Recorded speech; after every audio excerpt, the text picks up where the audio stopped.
Jemaah rahimani wa rahimakumullah, alhamdulillah kita bersyukur kepada Allah Subhanahu wa taala karena dengan taufik dan hidayahnya, dengan rahmatnya, alhamdulillah kita bisa berjumpa lagi di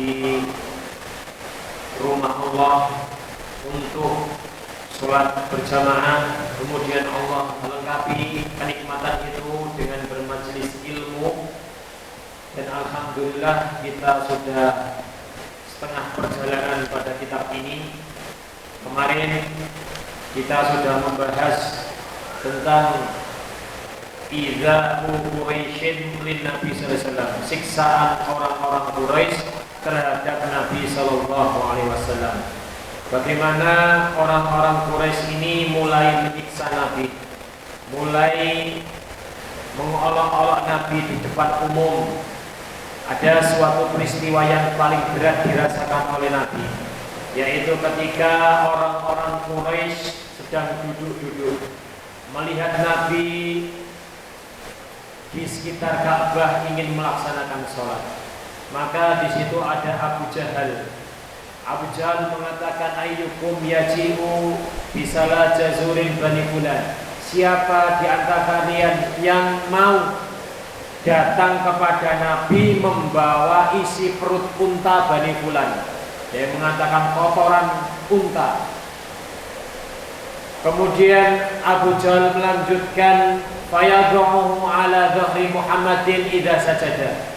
Kemudian meletakkan isi perut itu ke punggungnya Muhammad saat Muhammad sedang sujud. Siapa di antara kalian yang berani? Maka di situ ada temannya setan, yaitu Uqbah bin Abi Mu'ayth, tokoh Quraisy. Di antara yang paling jahat terhadap Nabi adalah Uqbah bin Abi Mu'ayth. Maka Uqbah bin Abi Mu'ayth membawa isi perut unta, kotoran unta tersebut, lalu mengintai Rasulullah. Ketika Rasulullah SAW sujud, lalu kotoran unta itu diletakkan di punggung Rasulullah SAW. Subhanallah. Sampai Rasulullah SAW tidak mampu bangun karena kotoran unta tersebut. Kalau kotoran kambing sedikit, Pak, kotoran unta itu kotoran yang banyak sekali, diletakkan di punggung Rasulullah SAW ketika Rasulullah SAW sujud. Sampai datanglah Ja'at Fatimah. Datang Fatimah menyingkirkan kotoran unta itu sambil menangis melihat ayahnya disiksa oleh orang-orang Quraisy. Subhanallah. Jamaah rahimani wa rahimakumullah. Bagaimana dulu Rasulullah SAW berdakwah, mempertahankan Islam. Kita sekarang sudah mewarisi Islam, kita lahir dari Islam, orang tua kita Islam. Maka kenikmatan mana yang perlu kita dustakan? Tatkala kita dalam kondisi aman, kita malas untuk sholat berjamaah, kita malas untuk datang ke masjid saat adzan berkumandang. Subhanallah. Tidak ada yang mengganggu kita sama sekali ketika kita sholat. Lalu kenapa kita sampai malas untuk bersujud kepada Allah Subhanahu wa taala? Tatkala Rasulullah sallallahu alaihi wasallam disakiti, diadab oleh orang-orang Quraisy, namun Rasulullah SAW tetap berdakwah, tidak gentar terhadap ujian dari mereka.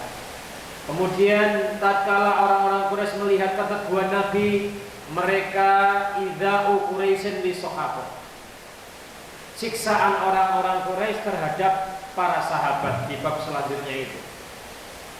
Lamma ra'at Quraisyun anna Rasulullah sallallahu alaihi wasallam asbaha azizan muhtaraman imtana'u an adahu.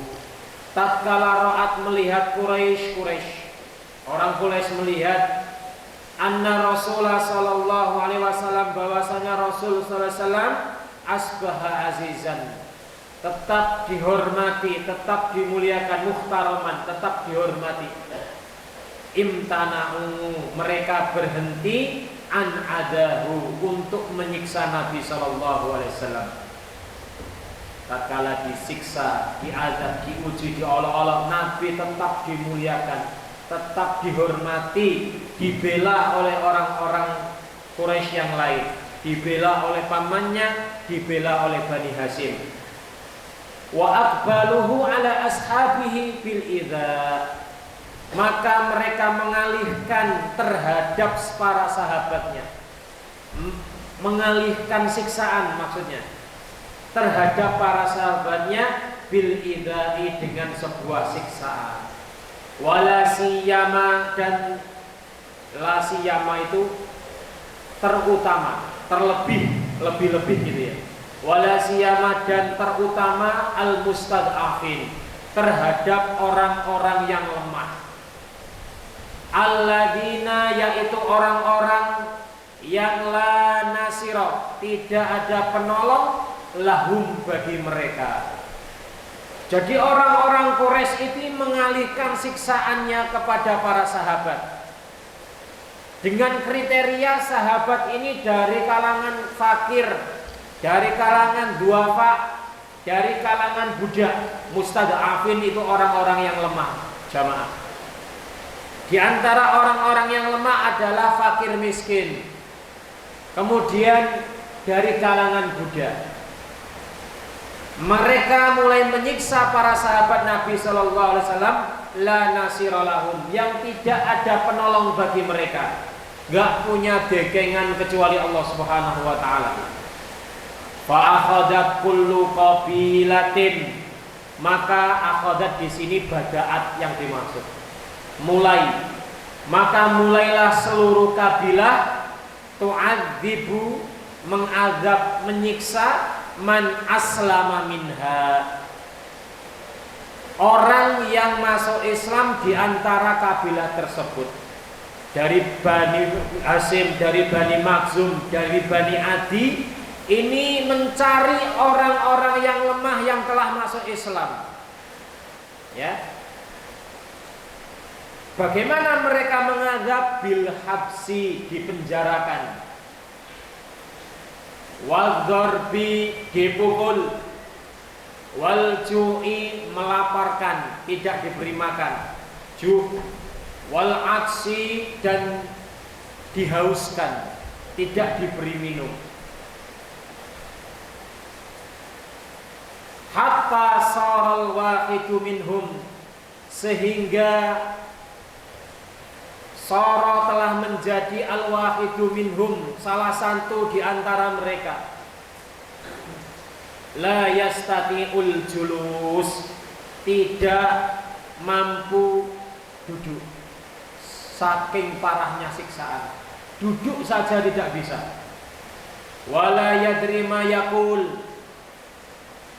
wala yadri, dan tidaklah mengetahui ma yaqulu, apa-apa yang mereka katakan, apa yang ia katakan, enggak tahu. Ngomong apa itu enggak tahu, saking beratnya siksaan. Min syiddatil azab, dari kerasnya siksaan orang-orang Quraisy. Masya Allah. Ini orang-orang mustad'afin dari kalangan orang yang pertama kali masuk Islam, itu as-sabiqunal awwalun. Di antara mereka siapa? Wa mimman udzibu, dan di antara orang udzibu yang diadab adalah Bilal, Bilal bin Rabah. Bilal bin Rabah ini adalah budak dari Habasyah, punya ayah namanya Rabah. Dia juga seorang budak, melahirkan seorang budak, yaitu Bilal, dari Habasyah, dari Ethiopia, Afrika, kulitnya hitam. Bilal bin Rabah adalah budaknya Umayyah bin Khalaf. Ada yang mengisahkan bahwasanya Bilal bin Rabah karena dakwah Rasulullah SAW, tatkala di pasar ketemu ditawari minum susu, lalu didakwahi oleh Rasulullah, diberikan pencerahan tentang Islam, tentang tauhid, maka Bilal pun masuk Islam. Awal mulanya Bilal ini menyembunyikan keislamannya, menyembunyikan ketauhidan yang ada di dalam hatinya. Lama kelamaan Bilal ketahuan bahwasanya masuk Islam. Maka Umayyah bin Khalaf majikannya langsung mengazab Bilal, menyiksa Bilal. Yaj'alu fi unuqihi hablan. Dia menjadikan apa ini? Lehernya ini dikasih habl, tali, diikat sama tali. Kemudian diarak oleh anak-anak kecil keliling Mekah. Subhanallah. Dieret-eret bahasanya, diarak. Kemudian Bilal disuruh untuk murtad. Tapi jawaban Bilal apa? Ahadun ahad. Ahadun ahad. Allah Maha Esa, Allah Maha Esa. Satu. Ya. Kemudian Bilal disuruh untuk memuliakan Lata wal Uzza. Maka Bilal mengatakan la Lata wal Uzza. Tidak ada Lata wal Uzza itu. Akhirnya Bilal dipenteng, Pak Bu. Dipenteng ini apa ya? Dijemur. Diterik matahari yang sangat panas. Amr bin As ini pernah meriwayatkan ketika itu melihat Bilal bin Rabah diadab, diterik matahari yang panas di pasir yang sangat panas. Katanya sekiranya daging dilempar ketika siang itu maka daging pun akan matang. Subhanallah. Kalau di Arab, di Mekah, waktunya musim panas itu sampai 51-53. Kalau sekarang kemarin ada uji coba pas waktu terik matahari yang sangat panas, telur diceplok di aspal itu jadi matang. Subhanallah. Dan itu digoreng, Pak. Bilal itu di pasir yang sangat panas tersebut. Disuruh murtad, irji antinik. Keluar dari agama Bilal. Apa kata Bilal? Ahadun ahad. Ahadun ahad. Allah Maha Esa. Allah Maha Esa. Bilal menginginkan ketika meriwayatkan, aku ingin mengatakan sesuatu yang paling dibenci oleh Quraisy ketika itu. Dan yang paling dibenci adalah ketauhidan. Maka Bilal tetap mengatakan ahadun ahadun ahad. Ahadun. Sampailah datang Abu Bakar As-Siddiq ketika itu. Lalu menawar kepada Umayyah bin Khalaf. Wahai Umayyah bin Khalaf, sekiranya aku beli budakmu ini, silakan, katanya, dengan 5 atau 6 dinar, katanya. Oke, saya kasih. Kata Umayyah bin Khalaf, nah itu adalah harga yang sangat mahal. Harga yang sangat mahal. Tapi kenapa kamu beli? Sekiranya engkau lebih mahalkan dari itu, wahai Umayyah, aku akan beli. Masya Allah. Abu Bakar As-Siddiq. Ada yang mengisahkan bahwasanya ketika itu ditukar oleh budak. Wahai Umayyah, aku punya budak hitam seperti ini dan dia kuat untuk bekerja. Yang dia lahudinun misluk, memiliki agama sepertimu budakku ini, yaitu sama-sama kafir sepertimu, wahai Umayyah. Sekiranya kita tukaran budak, Bilal menjadi milikku dan budakku menjadi milikmu. Maka Umayyah bin Khalaf setuju. Akhirnya Bilal dilepaskan. Tatkala dilepaskan langsung Abu Bakar memerdekakan Bilal.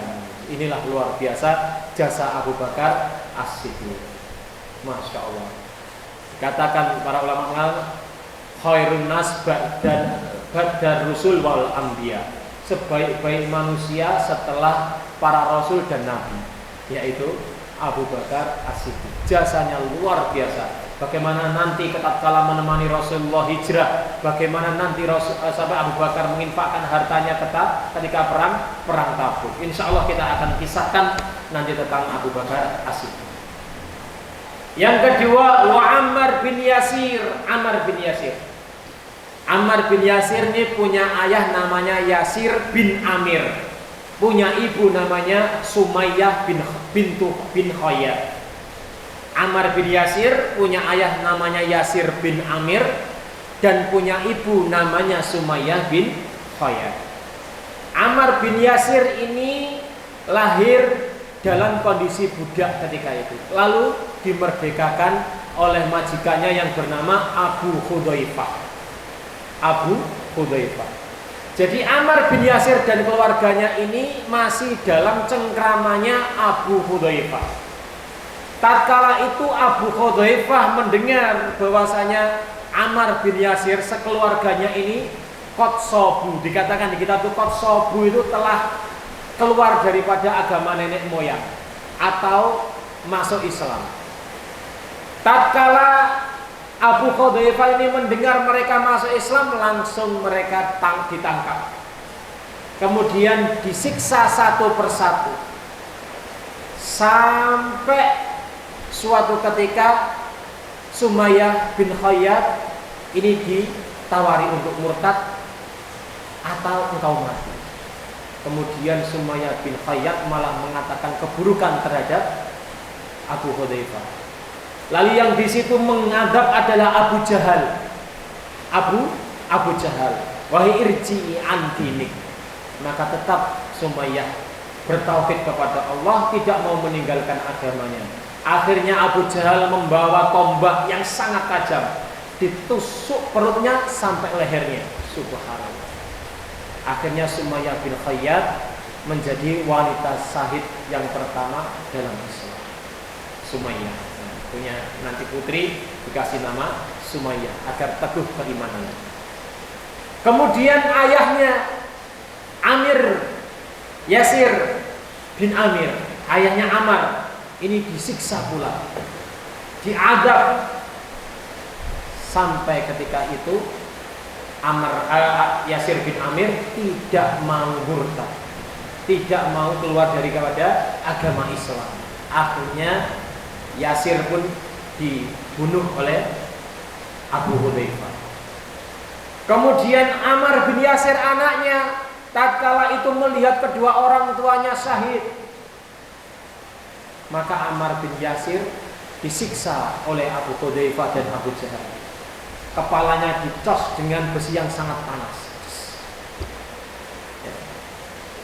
Akan tetap seperti ini wahai Ammar bin Yasir, atau takfuru bi Muhammadin, atau engkau kufur terhadap Muhammad, atau taqulu Lata wal Uzza khairan, atau engkau mengatakan bahwasanya Lata dan Uzza itu lebih baik daripada Allah.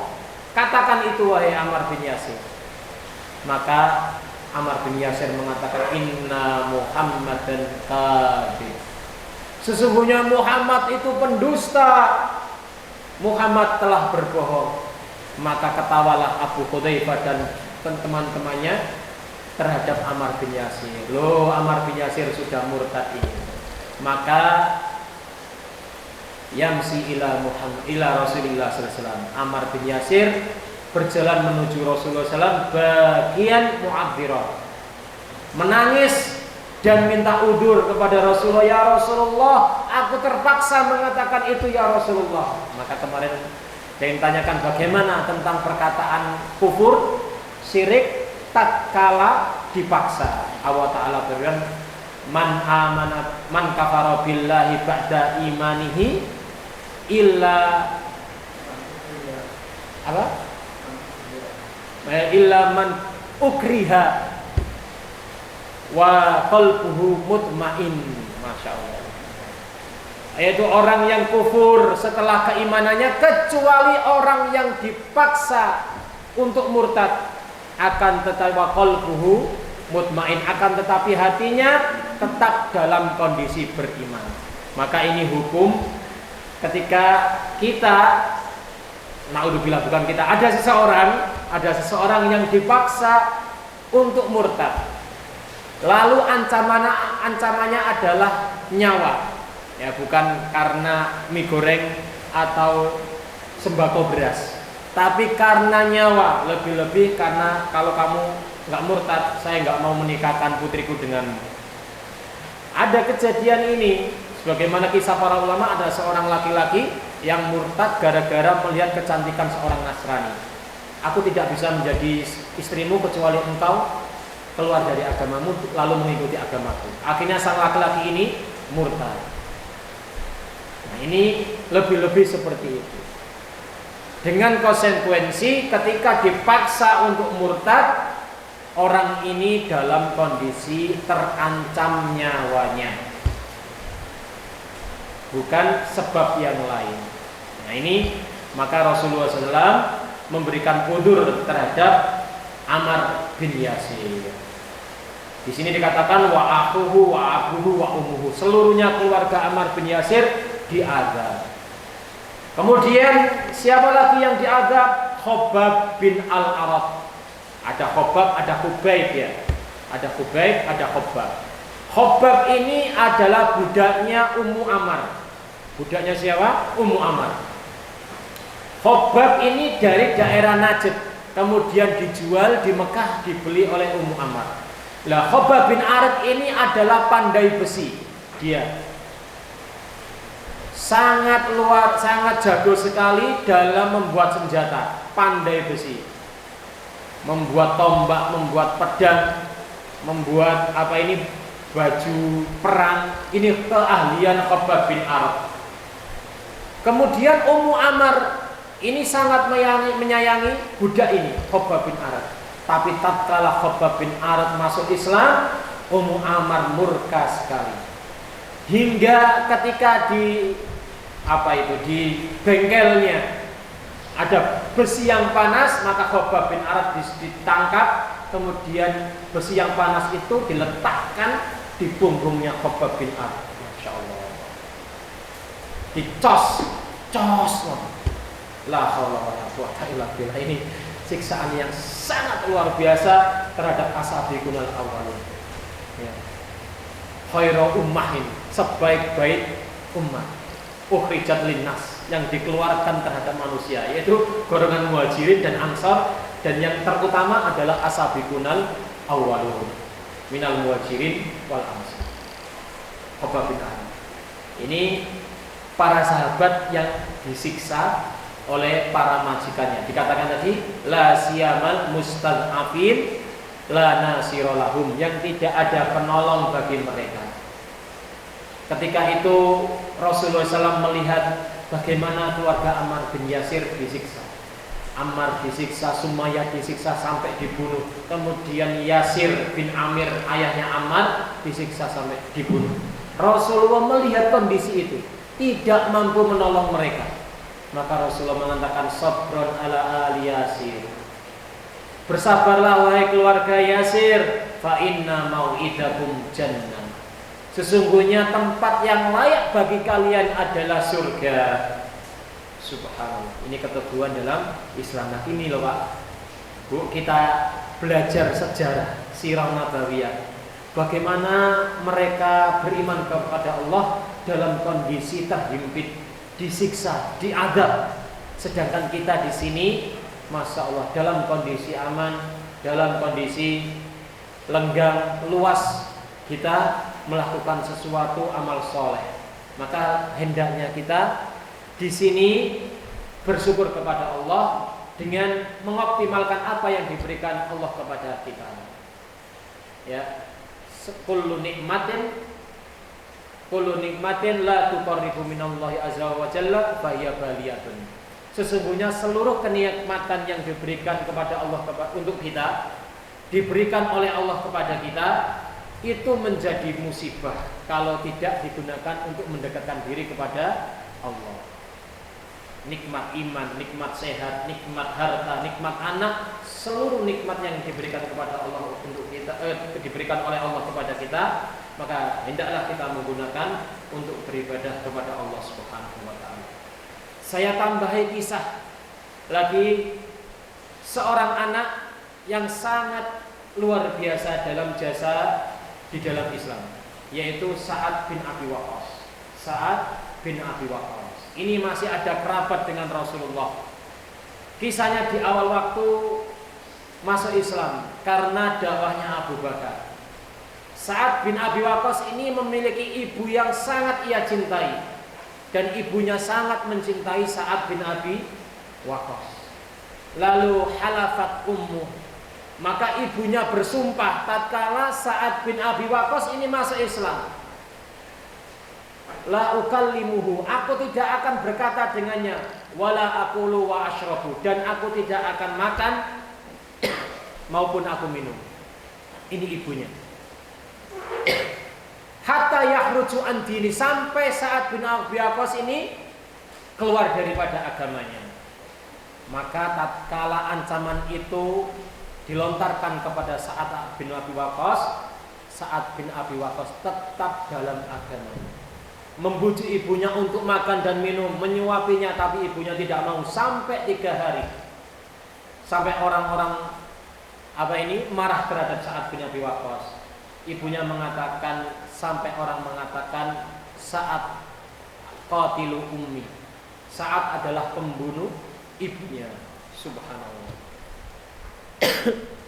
Kemudian Sa'ad bin Abi Waqqas tatkala itu datang di hari yang ketiga.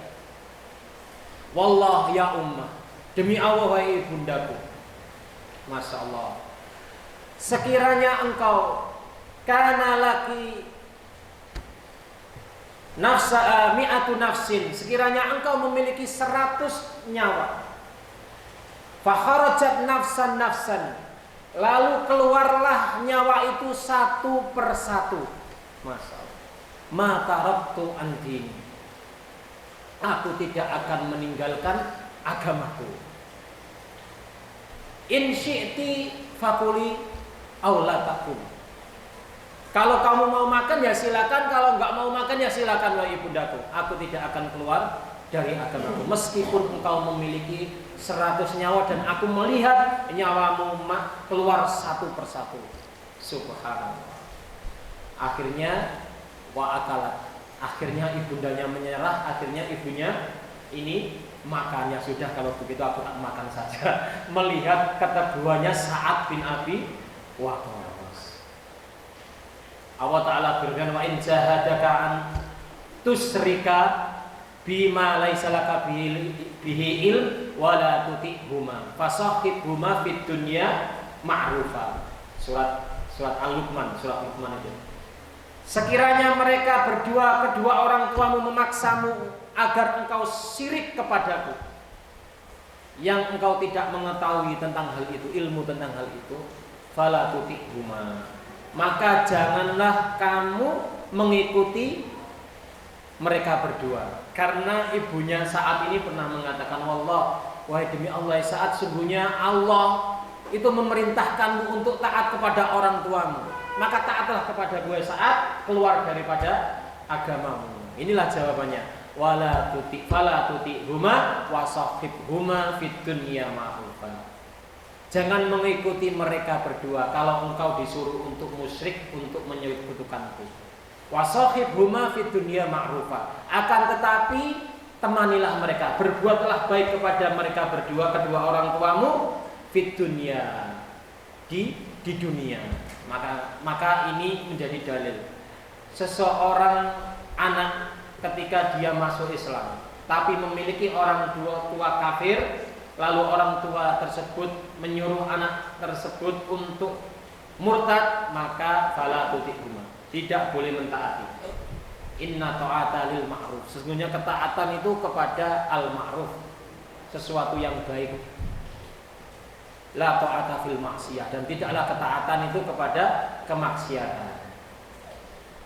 Dan kita tetap diperintahkan wasahibhuma fid dunya ma'rufa, diperintahkan berbuat baik meskipun ada seorang ayah dan ibu dalam kondisi kafir, maka anak tersebut harus berbuat baik, harus menyantuninya. Kalau dalam kondisi lemah, maka anak itu wajib untuk menafkahi keduanya.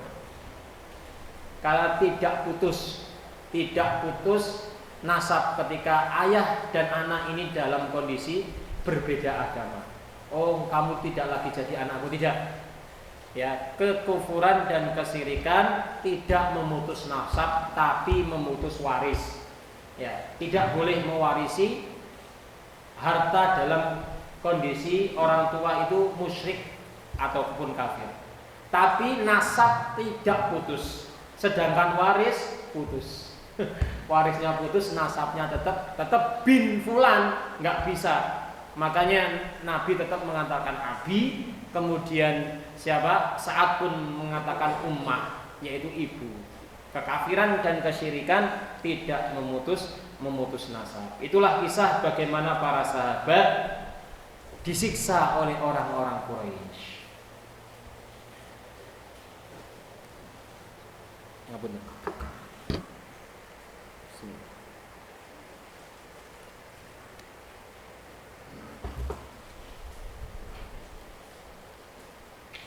Kemudian bab selanjutnya yaitu matalibu Quraisyin, permintaan orang Quraisy.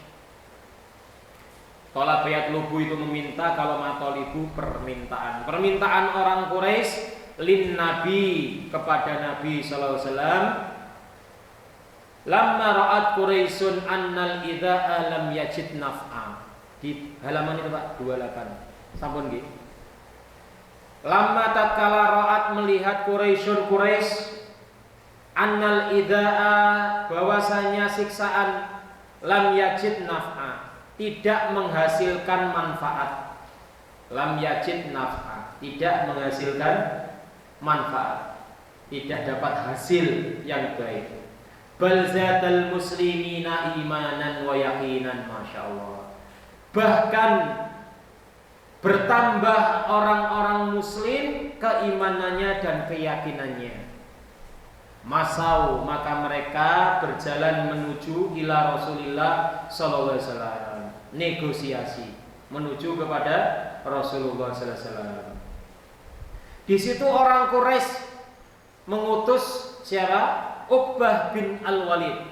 Uqbah bin Al-Walid. Wa dhahaba ilaihi, dan dia pergi ke Muhammad.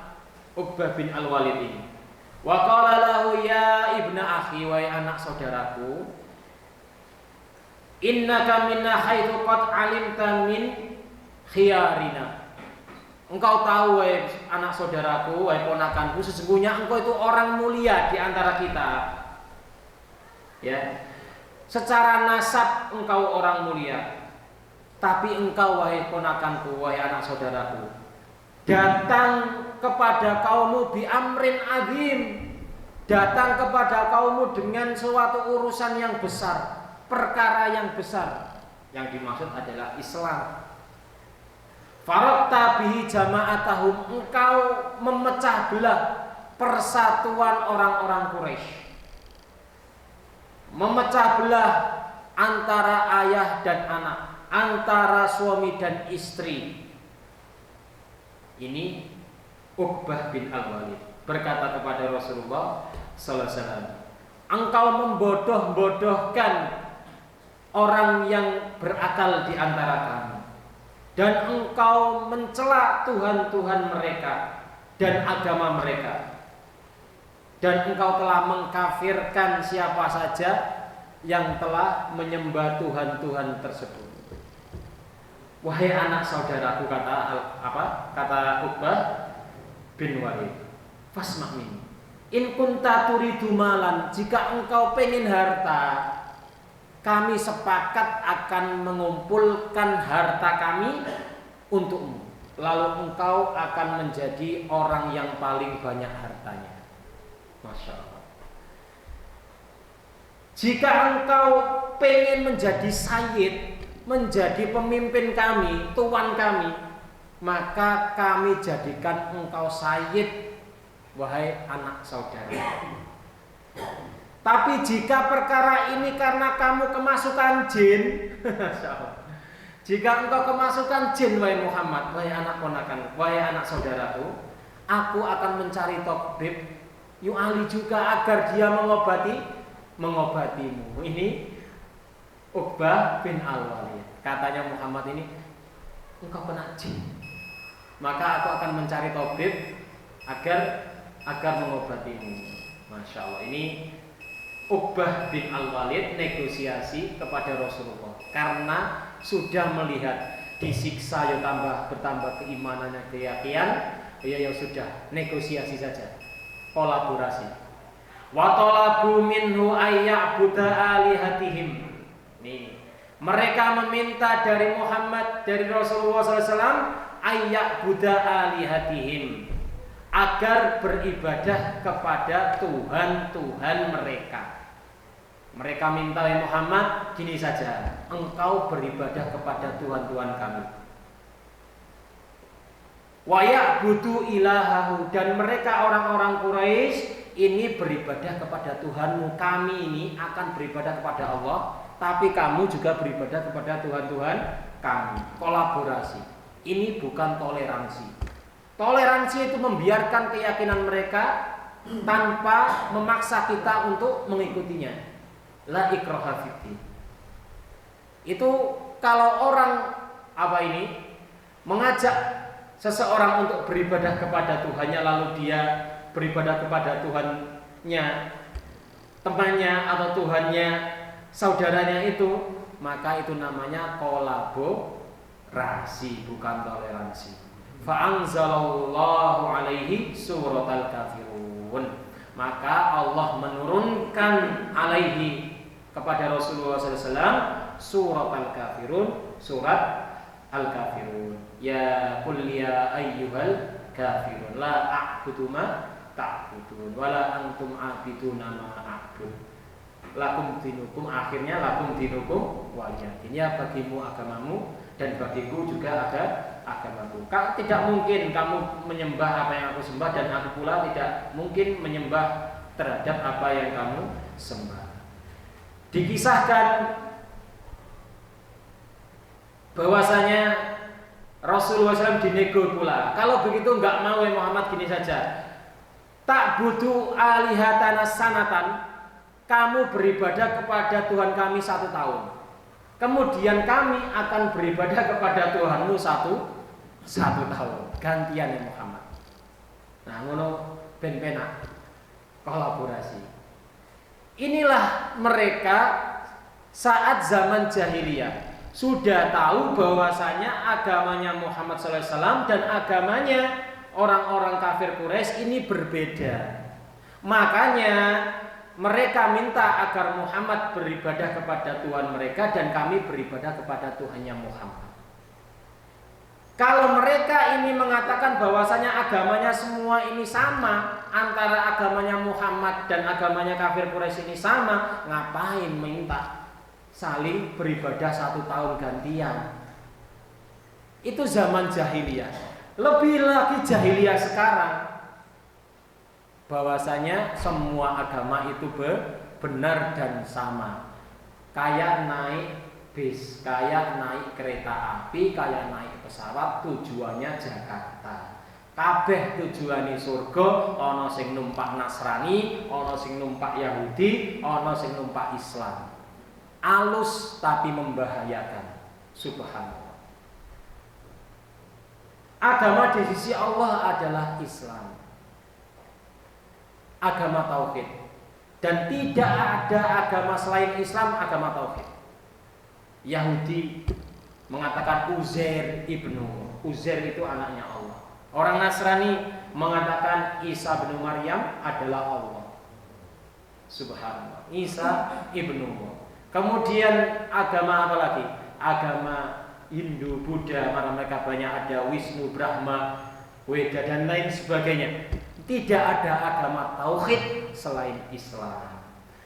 Sampai mereka mengatakan, oke, kalau nggak mau Muhammad, usap saja Tuhan kami Muhammad, usap saja. Kau sentuh berhala-berhala kami, sentuh saja agar dilihat orang-orang. Tapi Rasulullah enggan untuk menyentuh berhala mereka. Ini ada pakar tafsir mengatakan dosa mengucapkan selamat Natal itu boleh karena ada dalilnya dan lain sebagainya. Mengatakan dalil di surat Maryam mengatakan bahwasanya apa dalilnya itu, qala ini Abdullah atanil, qala ini Abdullah wassalamu alayya yauma wulidtu wa yauma amutu wa yauma ub'atsu hayya. Dan keselamatan diarani selamat, maksudnya keselamatan ini kesejahteraan, bukan selamat Natal ya. Kalau Natal bagi mereka itu dari kata apa? Christmas. Natal itu mengatakan bahwasanya kelahiran anak Tuhan itu. Bukan main-main. Mereka mengatakan selamat Natal itu selamat atas kelahiran anak Tuhan. Mereka meyakini 25 Desember itu adalah kelahiran Yesus Kristus atau Isa Al-Masih.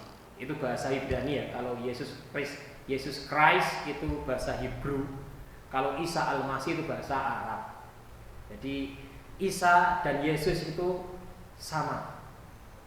Orang yang sama tapi bahasanya berbeda. Sebagaimana kita mengatakan Musa, maka bahasa Hebrew-nya adalah Moses. Yusuf, Joseph. Ya, ini bahasa Hebrew. Daud, David. Ya, Daud, David. Sulaiman, Solomon. Nah, ini bahasa Hebrew. Mereka mengatakan demikian, bahwasanya Isa ibnu Allah. Tapi orang-orang liberal mengatakan bahwasanya seluruh agama ini sama dan seluruhnya adalah benar. Maka ini adalah kesalahan yang sangat fatal. Lakum dinukum waliyadin. Kemudian falamma ayisu, tatkala mereka berputus asa, tolabu minhu ayyus kita minal Qur'an, mereka meminta dari Muhammad ayyus kita untuk membuang minal Quran, dari ayat Al-Quran, mayuhiduhum, yang apa saja yang membuat mereka marah, tidak senang, min dzammin alihatihim, dari celaan kepada Tuhan-Tuhan mereka, wa ibadatihim, dan ibadah-ibadah mereka, au yubaddiluhu bi Qur'anin akhar, atau menggantinya dengan Quran yang lain. Ini permintaan mereka. Wahai Muhammad, ya sudah, gini saja.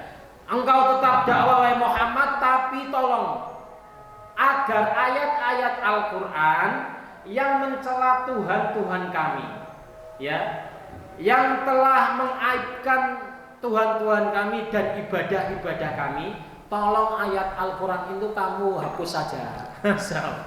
Jangan pakai, nggak apa-apa, lanjut.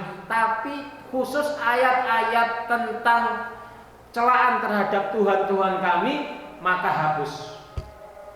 Nggak mau dengar tentang itu. Lalu engkau bebas untuk berdakwah. Atau gini saja Muhammad, yubaddilu bi Qur'anin akhar, agar engkau ya Muhammad untuk mengganti Al-Quran yang lain. Jangan Al-Quran yang ini, Al-Quran yang lain saja. Tinggalkan Al-Quran ini. Maka Allah turunkan surat Yunus ini. Fa'anzalallahu jawaban lahum. Maka Allah turunkan jawaban bagi mereka. Qul ma yakunu li an ubaddilahu min tilqa'i nafsi. Qul, katakanlah Muhammad, ini surat Yunus ayat 15. Qul ma yakunu li, katakanlah ma yakunu li, tidak patut bagiku, an ubaddilahu, untuk mengganti Al-Qur'an, min tilqa'i nafsi, dari kehendakku sendiri. In attabi'u, tidaklah lain, attabi'u, aku mengikuti, illa ma yuha ilayya, kecuali apa yang diwahyukan kepadaku. Ya segini Muhammad, kamu jangan membahas tentang ini. Nah, ini dipakai oleh orang-orang sekarang ketika melihat seorang dai yang kencang. Pak, jangan bahas tentang sholat-sholatmu, ojo. Bahas guyon belo, guyon cita-cita guyon. Kon nanggap kiron wae.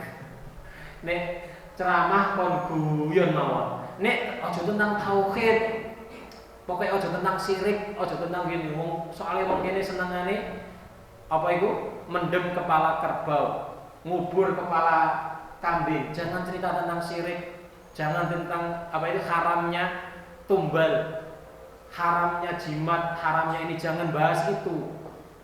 Ya, kalau bahas itu orang-orang sini nggak suka. Jangan bahas tentang riba, jangan bahas tentang ini, jangan bahas tentang zina, bahas yang lain saja. Masya Allah, ini persis saat dulu dilakukan oleh orang-orang Quraisy. Tatkala seorang dai yang mengajarkan tauhid, jangan membahas tauhid, membahas hal haram nggak boleh. Sing penting guyon, jamaah seneng. Lek ora guyon seneng sisuke ra diceluk maneh. Apa ceramah ora peyah penak tauhid ora mah guyone belas terus ngono.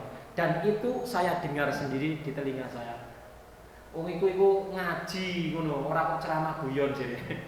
Akhire nekakno dai sing senengane guyonan. Guyon wae, masyaallah. Nah, inilah bagaimana tatkala orang-orang yang jahil, ya kita katakan jahil, belum tahu tentang hakikat tauhid, hakikat iman, hakikat sunnah.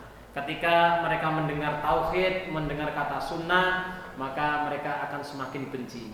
Dikit-dikit kok sunnah, dikit-dikit kok sunnah. Perkataan seperti itu juga dilontarkan kepada para dai. Sampai sini gimana? Sampai sini, insya Allah. Kita lanjutkan besok tentang ada hijrah Habasah. Sampai 2 bab ini dulu. Ada bila